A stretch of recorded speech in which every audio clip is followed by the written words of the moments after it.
বিসমিল্লাহির রহমানির রাহিম।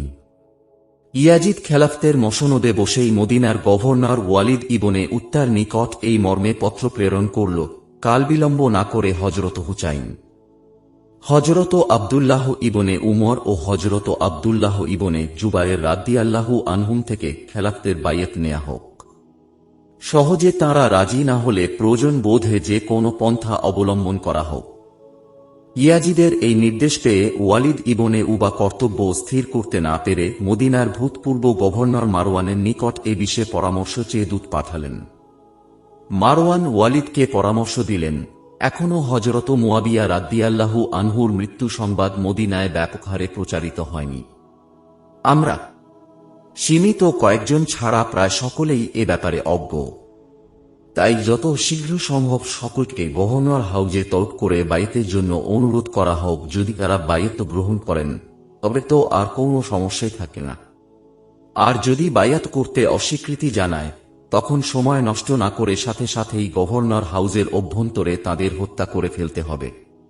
মদিনার গভর্নর তৎক্ষণাৎ হজরত হুসাইন ও হজরত আব্দুল্লাহ ইবনে জুবায়ের রাদিয়াল্লাহু আনহুমকে গভর্নর হাউজে ডেকে আনার জন্য আব্দুল্লাহ ইবনে আমরকে প্রেরণ করলেন।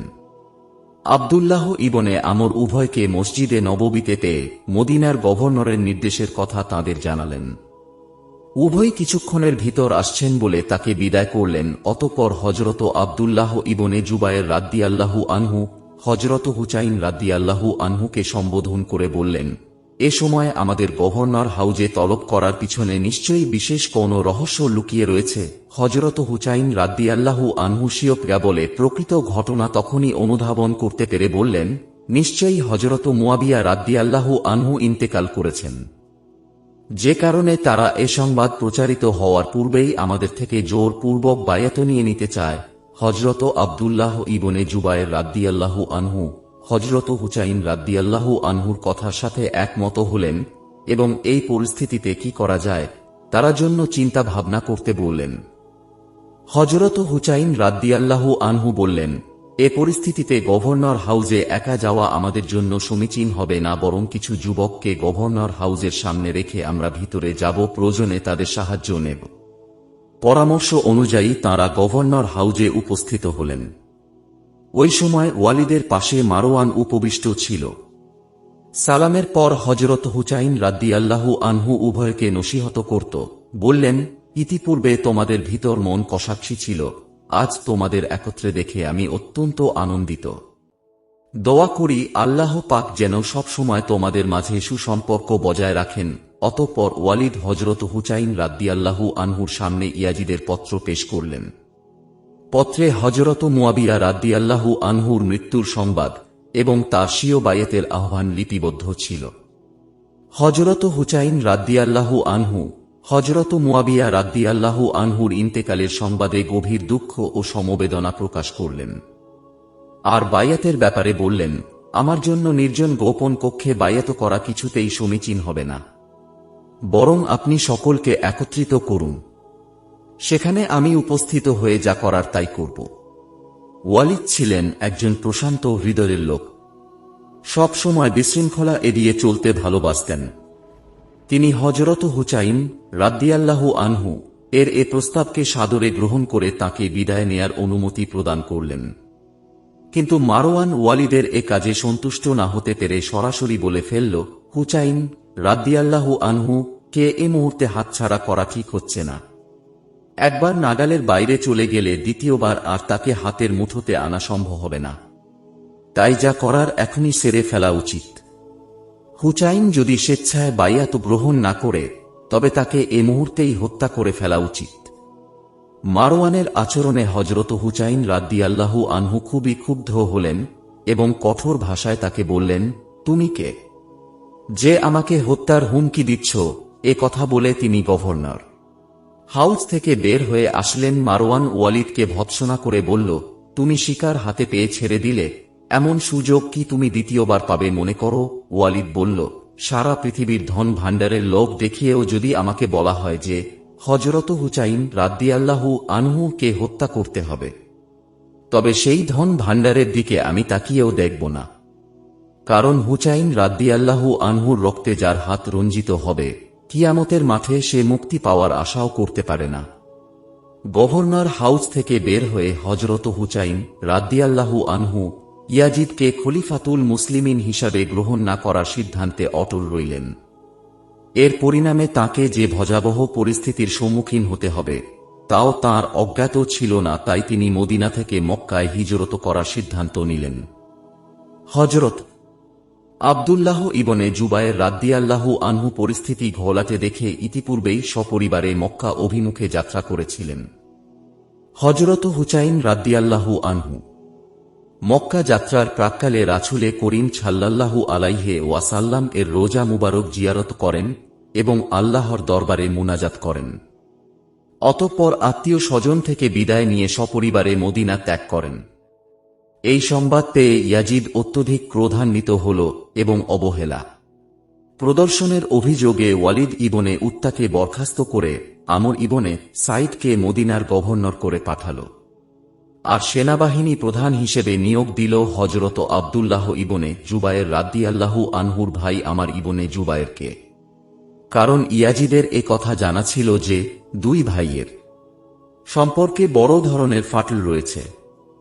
অতঃপর নব মনোনীত গভর্নর আমর ইবন সাইদের নির্দেশক্রমে আমর ইবনে জুবায়ের হযরত হুসাইন ও হযরত আব্দুল্লাহ ইবনে জুবায়ের রাদিয়াল্লাহু আনহুমাকে গ্রেপ্তার করার উদ্দেশ্যে 2000 সৈন্য নিয়ে মক্কাভিমুখে যাত্রা করল। মক্কার মতো পবিত্র স্থানে এ ধরনের একটি জঘন্য অপরাধ হতে যাচ্ছে দেখে অনেকে তাদের এ সর্বনাশা কাজ থেকে বিরত থাকার পরামর্শ দিলেও তারা এসব পরামর্শ গ্রহণ না করে মনোগা কিছু যুক্তি প্রদর্শনের মাধ্যমে তাদের নিজস্ব সিদ্ধান্তকেই সময়োচিত ও যথার্থ হিসেবে প্রমাণ করার প্রয়াস পেল।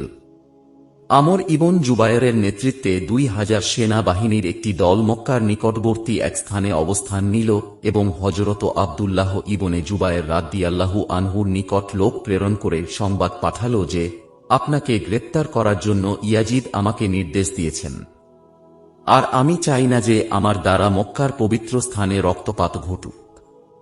তাই কাল বিলম্ব না করে আপনি আমার নিকট আত্মসমর্পণ করুন, অন্যথায় যে কোনো মূল্যের বিনিময়ে আমি আপনাকে গ্রেপ্তার করতে বাধ্য হব। হযরত আব্দুল্লাহ ইবনে জুবায়ের রাদিয়াল্লাহু আনহু এদের মোকাবিলা করার জন্য জানবাজ কিছু যুবক প্রেরণ করলেন। অল্পক্ষণের মাঝেই আমরের বাহিনী তাঁদের হাতে পরাজয় বরণ করল।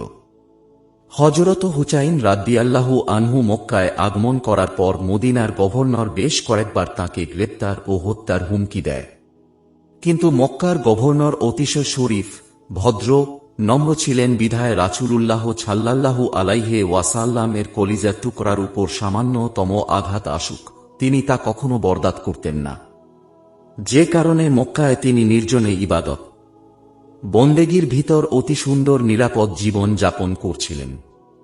মুসলিম ইবনে আকিল রাদিয়াল্লাহু আনহু এর কুফা গমন পূর্বেই উল্লেখ করা হয়েছে যে মৃত্যুর পূর্বে হযরত মুয়াবিয়া রাদিয়াল্লাহু আনহু ইয়াজিদকে নসিহত করে গিয়েছিলেন যে আমার ধারণা কুফাবাসী তোমার মোকাবেলায় হযরত হুসাইন রাদিয়াল্লাহু আনহুকে দাঁড় করাবে। পরবর্তীকালে হযরত মুয়াবিয়া রাদিয়াল্লাহু আনহুর সেই ভবিষ্যদ্বাণী সত্যে পরিণত হয়েছিল। কুফাবাসী যখন হযরত মুয়াবিয়া রাদিয়াল্লাহু আনহুর ইন্তেকালের সংবাদ জানতে পারল এবং এ কথাও জানতে পারল যে হযরত হুসাইন রাদিয়াল্লাহু আনহু ও হযরত আব্দুল্লাহ ইবনে জুবায়ের রাদিয়াল্লাহু আনহুমা সহ কতিপয় শীর্ষস্থানীয় সাহাবায়ে কেরাম ইয়াজিদের হাতে বাইয়াত গ্রহণ করতে অস্বীকৃতি জানিয়েছেন, তখন তারাও সম্মিলিতভাবে হযরত হুসাইন রাদিয়াল্লাহু আনহুর নিকট পত্র প্রেরণ করল যে আমরাও ইয়াজিদের হাতে বাইয়াত গ্রহণ করতে রাজি নই। আপনার মতো সুযোগ্য ব্যক্তিত্বের বর্তমানে আমরা ইয়াজিদকে আমিরুল মুমিনিন হিসাবে গ্রহণ করতে সম্মত নই। মেহেরবানি পূর্বক সময় ক্ষেপণ না করে আপনি আমাদের এখানে তাশরিফ নিয়ে আসুন এবং আমাদের নেতৃত্ব গ্রহণ করুন। আমরা এখানে নেতৃত্ব শূন্যতায় বিচ্ছিন্ন জীবন যাপন করছি।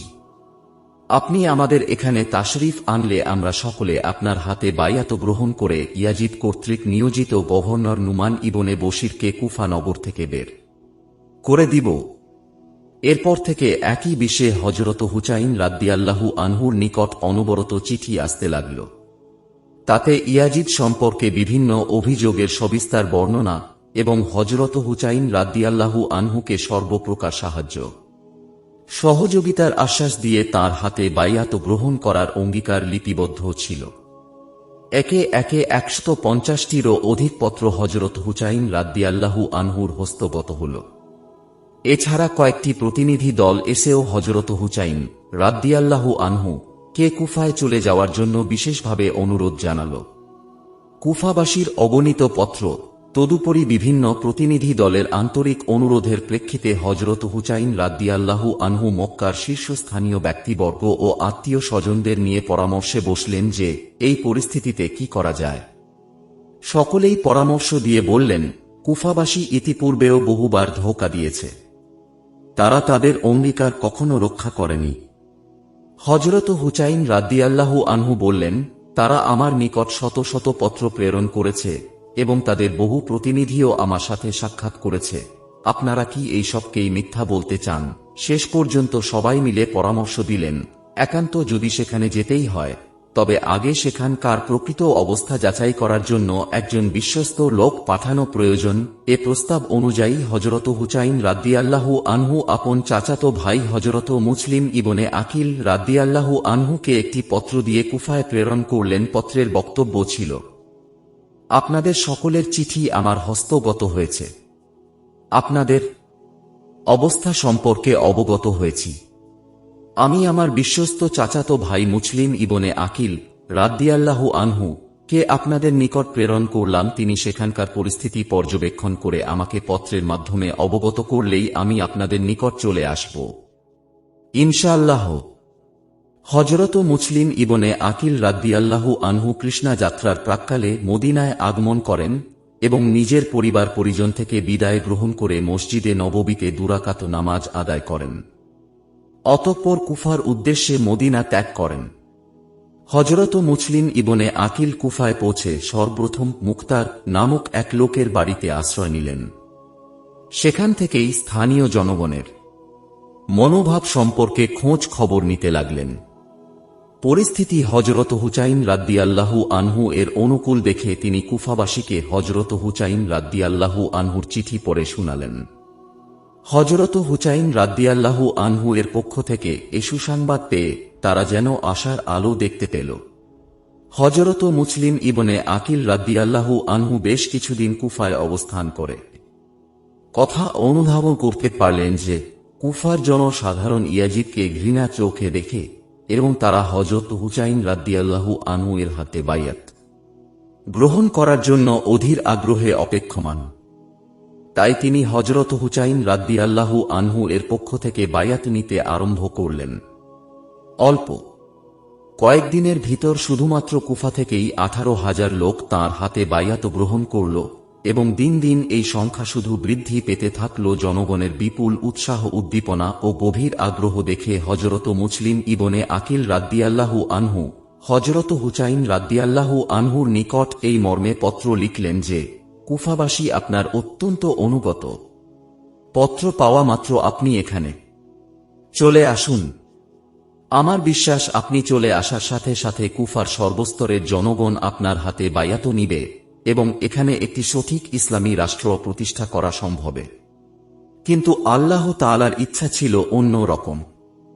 হযরত মুসলিম ইবনে আকিল রাদিয়াল্লাহু আনহু হযরত হুসাইন রাদিয়াল্লাহু আনহু এর নিকট পত্র প্রেরণ করার পরপরই পরিস্থিতির পট খুব দ্রুত পরিবর্তন হতে শুরু করল।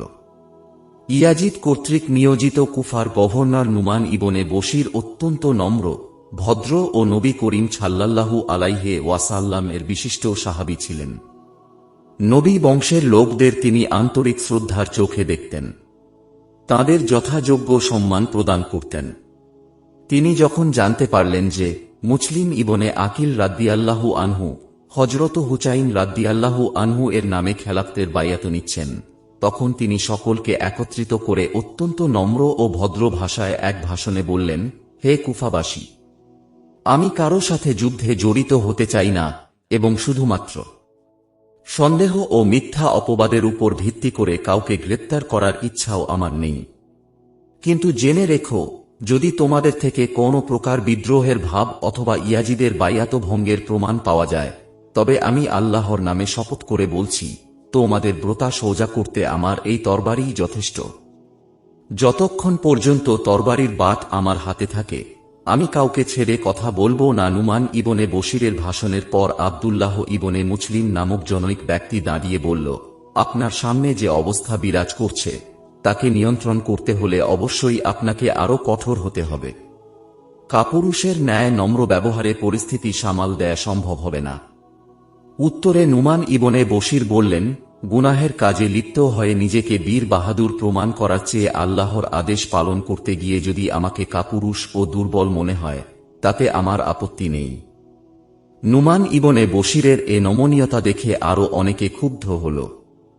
তাই আব্দুল্লাহ ইবনে মুসলিম সহ বেশ কয়েকজন পরামর্শ করে সরাসরি ইয়াজিদের নিকট পত্র প্রেরণ করে। কুফায় মুসলিম ইবনে আকিল রাদিয়াল্লাহু আনহু এর আগমন এবং হযরত হুসাইন রাদিয়াল্লাহু আনহু এর নামে বায়াত গ্রহণ ও নুমান ইবনে বশিরের নমনীয়তা প্রদর্শনের পূর্ণ বৃত্তান্ত লিখে পাঠিয়ে দিল। নুমান ইবনে বশিরের অপসারণ আব্দুল্লাহ ইবনে মুসলিমের পত্র ইয়াজিদের হস্তগত হওয়ার সাথে সাথে তার একান্ত সচিবদের নিয়ে পরামর্শ করে এ সিদ্ধান্তে উপনীত হল যে নুমান ইবনে বশিরকে গভর্নরের দায়িত্ব থেকে অব্যাহতি দিয়ে তদস্থলে উবায়দুল্লাহ ইবনে জিয়াদকে একই সাথে কুফা এবং বসরার গভর্নর হিসেবে দায়িত্ব পালনের সুযোগ দেয়া হোক। ইবনে জিয়াদ পূর্ব থেকে বসরার গভর্নর হিসেবে দায়িত্ব পালন করে আসছিল। ইবনে জিয়াদকে কুফার গভর্নর নিয়োগ করার সাথে সাথে ইয়াজিদ পত্র মারফত তার নিকট নির্দেশ প্রেরণ করল যে এ চিঠি প্রাপ্তির পর কালবিলম্ব না করে কুফায় চলে যাবে এবং মুসলিম ইবনে আকিলকে হত্যা বা গ্রেপ্তার অথবা কুফানগরী থেকে বের করে দিবে। ইয়াজিদের পক্ষ থেকে ইবনে জিয়াদ এই নির্দেশ প্রাপ্ত হয়ে বসরা থেকে কুফা যাত্রার জন্য সকল প্রস্তুতি গ্রহণ করল। কিন্তু এদিকে ঘটে গেল অন্য এক ঘটনা। হযরত হুসাইন রাদিয়াল্লাহু আনহু এর পক্ষ থেকে বসরাবাসীর উদ্দেশ্যে একটি পত্র আসল। তাতে লেখা ছিল, হে বসরাবাসী, আপনাদের অজানা নয় যে পর্যায়ক্রমে রাসূলুল্লাহ সাল্লাল্লাহু আলাইহি ওয়াসাল্লামের সুন্নাত বিলুপ্তির পথে এগিয়ে যাচ্ছে। বিদাতের সায়লাবে সারা দেশ ভেসে যাচ্ছে। এমন পরিস্থিতিতে আমি আপনাদের আহ্বান করছি, আপনারা কুরআন সুন্নাহর সংরক্ষণ করুন এবং খেলাফত প্রতিষ্ঠার জন্য সর্বাত্মক প্রচেষ্টা অব্যাহত রাখুন। পত্রটি প্রেরণের ক্ষেত্রে অত্যন্ত গোপনীয়তা রক্ষা করা হয়েছিল, তাই সকলেই এর গোপনীয়তার ব্যাপারে সদা সতর্ক ছিল। কিন্তু মুনজির ইবনে জারুদ নামক এক ব্যক্তি পত্রবাহককে স্বয়ং ইবনে জিয়াদের চর মনে করে ইবনে জিয়াদের সামনে হাজির করে দিল। ইবনে জিয়াদ পত্রখানা পাঠ করার সাথে সাথে তাকে হত্যা করার নির্দেশ দিল। নির্দেশ মোতাবেক তাকে হত্যা করা হল। অতঃপর বসরাবাসীকে একত্রিত করে ইবনে জিয়াদ কঠোর ভাষায় এক ভাষণ দিল, যে ব্যক্তি আমার বিরোধিতায় লিপ্ত হবে তার জন্য আমি নিজেই ভয়ানক শাস্তি হয়ে দেখা দিব, আর যে ব্যক্তি আমার সাথে সংহতি প্রকাশ করবে তার জন্য আমি শান্তির বার্তাবাহক। হে বসরাবাসী, তোমরা ভালো করে জেনে রাখো, আমিরুল মুমিনিন আমাকে কুফায় যাওয়ার নির্দেশ প্রদান করেছেন। তার নির্দেশ মোতাবেক আমি আগামীকাল কুফার পথে যাত্রা করব। আমার অনুপস্থিতিতে আমার ভাই উসমান ইবনে জিয়াদ বসরার কার্যক্রম চালিয়ে যাবে। আমি তোমাদের সতর্ক করে যাচ্ছি, তার নির্দেশের বিপরীত কিছু করার চিন্তাও যেন তোমাদের মস্তিষ্কে উঁকি না দেয়। যদি কারো সম্পর্কে আমার নিকট এ জাতীয় রিপোর্ট আসে তাহলে মনে করবে দুনিয়ায় তার সময় ফুরিয়ে গেছে, এবং শুধু তাই নয়, সাথে সাথে তার পরিবারের দায়িত্বশীল ব্যক্তিদেরও হত্যা করা হবে। এমনকি তার বংশের শীর্ষস্থানীয় ব্যক্তিরাও রেহাই পাবে না। তোমরা ইবনে জিয়াদকে ভালো করেই চিনো। অতঃপর ইবনে জিয়াদ নিতান্ত সাধারণ বেশে দুজন অনুচর সঙ্গে নিয়ে কুফার পথে যাত্রা করল। এদিকে কুফার জনসাধারণ হযরত হুসাইন রাদিয়াল্লাহু আনহু এর আগমনের অপেক্ষায় ছিল। হযরত হুসাইন রাদিয়াল্লাহু আনহু এর মৌলিক পরিচয় তাদের নিকট থাকলেও তাঁর আদল আকৃতি সম্পর্কে তাদের অধিকাংশই ছিল অজ্ঞ। কেননা ইতিপূর্বে কখনো হযরত হুসাইন রাদিয়াল্লাহু আনহুকে স্বচক্ষে দেখার সৌভাগ্য তাদের হয়নি। তাই ইবনে জিয়াদ যখন কুফা নগরীতে এসে পৌঁছাল তখন তারা তাকে হযরত হুসাইন রাদিয়াল্লাহু আনহু এর শুভাগমন ভেবে রাস্তার দুপাশে দাঁড়িয়ে সংবর্ধনা জ্ঞাপন করতে আরম্ভ করল এবং সকলে সমস্বরে বলতে লাগল, আসসালামু আলাইকা ইয়া ইবনা রাসূলিল্লাহ। ইবনে জিয়াদ অত্যন্ত ধৈর্য সহকারে নীরবে কুফাবাসীদের এই আচরণ বরদাস্ত করে সামনে এগিয়ে যেতে লাগল। সে বুঝতে পারল যে সমগ্র কুফার গণরায় হযরত হুসাইন রাদিয়াল্লাহু আনহু এর দিকে চলে গেছে। অল্পক্ষণের মাঝে কুফা নগরীতে এ সংবাদ ছড়িয়ে পড়ল যে হযরত হুসাইন রাদিয়াল্লাহু আনহু আগমন করেছেন।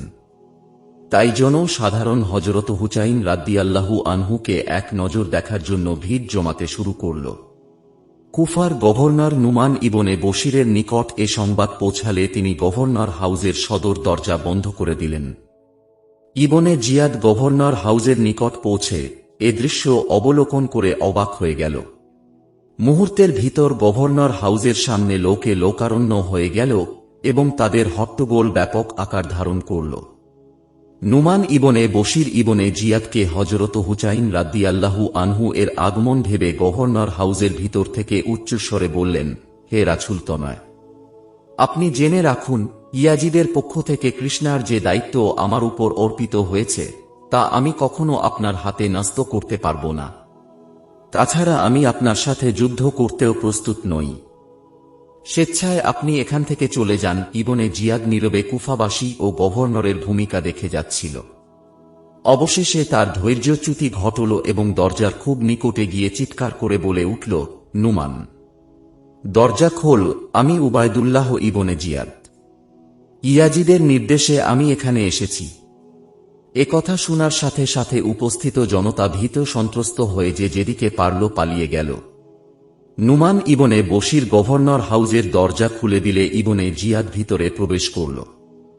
নুমান ইবনে বশির থেকে দায়িত্ব বুঝে নিয়ে ইবনে জিয়াদ দ্বিতীয় দিন সকালেই কুফাবাসীকে একত্রিত করে এক সুদীর্ঘ ভাষণে বলল, আমিরুল মুমিনিন আমাকে নির্দেশ দিয়েছেন যে ব্যক্তি নির্যাতিত তার উপর যেন ইনসাফ করা হয় এবং যাকে নিজের প্রাপ্য হতে বঞ্চিত করা হয়েছে তার প্রাপ্য যেন সম্পূর্ণরূপে আদায় করা হয়। আর যে তার আনুগত্য ও অধীনস্থতা স্বীকার করে তার সাথে যেন ভদ্র ব্যবহার করা হয়। আর যে অবাধ্যতা ও উদ্ধত্ত প্রকাশ করে অথবা যাকে এ ধরনের কাজে লিপ্ত বলে ধারণা করা হয় তার সাথে কঠোর আচরণ করা হয়। তোমরা ভালোভাবে জেনে রেখো, আমি অবশ্যই আমিরুল মুমিনিনের নির্দেশগুলোকে অক্ষরে অক্ষরে পালন করব। আমি সঠিক সুন্দর পথে পরিচালিত ব্যক্তিদের জন্য অতি দয়ালু, উদার পিতার চেয়ে দয়ালু এবং আনুগত্য ও বশ্যতা স্বীকারকারীদের জন্য আমি এক স্নেহময়ী মায়ের চেয়ে বেশি স্নেহশীল।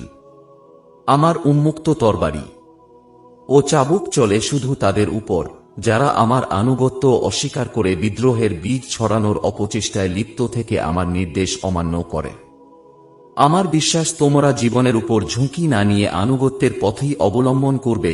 অতঃপর ইবনে জিয়াদ শহরের বিভিন্ন এলাকার প্রতিনিধি, নেতৃবৃন্দ এবং বিশিষ্ট ব্যক্তিদের উপর নির্দেশ জারি করল যে কুফা নগরীতে যে সকল বিদেশী নাগরিক অবস্থান করছে অথবা যারা ইয়াজিদের বিরোধিতা করছে তাদের তালিকা প্রণয়ন করে অতি সত্বর আমার নিকট প্রেরণ করুন। যারা এ তালিকা প্রণয়নে সহযোগিতা করবে তারা নির্দোষ বলে প্রমাণিত হবে, আর যারা এ তালিকা প্রণয়নে অসম্মতি প্রকাশ করবে বা বাধা সৃষ্টি করবে তারা দোষীদের তালিকায় তাদের নাম উঠবে। তাদের জন্য অপেক্ষা করছে মৃত্যুদণ্ড। আর যারা প্রকাশ্যে ইয়াজিদের বিরোধিতা করবে তাদেরকে গভর্নর হাউজের সামনে শুলিতে চড়িয়ে দৃষ্টান্ত স্থাপন করা হবে। এদিকে মুসলিম ইবনে আকিল তখনও মুখতারের বাড়িতে অবস্থান করে হযরত হুসাইন রাদিয়াল্লাহু আনহু এর নামে বাইয়াত গ্রহণ অব্যাহত রেখেছিলেন। তিনি ইবনে জিয়াদের ঘোষণা সম্পর্কে অবগত হয়ে চিন্তা করলেন, এখানে অবস্থান করা আমার জন্য আর মোটেও সমীচীন হবে না। কুফার অনেকেই এখানে আমার অবস্থানের কথা জানে, তাই তিনি অন্যত্র চলে যাওয়ার সিদ্ধান্ত নিয়ে অতি গোপনে বের হয়ে গেলেন এবং হানি ইবনে উরওয়াহ এর বাড়িতে গিয়ে তার নিকট আশ্রয় প্রার্থনা করলেন। হানি ইবনে উরওয়াহ কুফার একজন প্রভাবশালী ব্যক্তি এবং বিশিষ্ট ব্যবসায়ী ছিলেন। হানি মুসলিম ইবনে আকিলকে দেখে হতবুদ্ধি হয়ে বললেন, আপনি যখন আমার বাড়ি চলেই এসেছেন তখন একজন মেহমান হিসেবে আপনার আশ্রয় নিশ্চিত করা আমার দায়িত্ব। আমার বাড়িতেই আপনারা থাকার ব্যবস্থা করছি। মেহমান হয়ে না আসলে আমি আপনাকে আমার বাড়ি থেকে চলে যাওয়ার পরামর্শ দিতাম। যাই হোক, এখন আপনি নির্বিঘ্নেই আমার বাড়িতে অবস্থান করতে পারেন।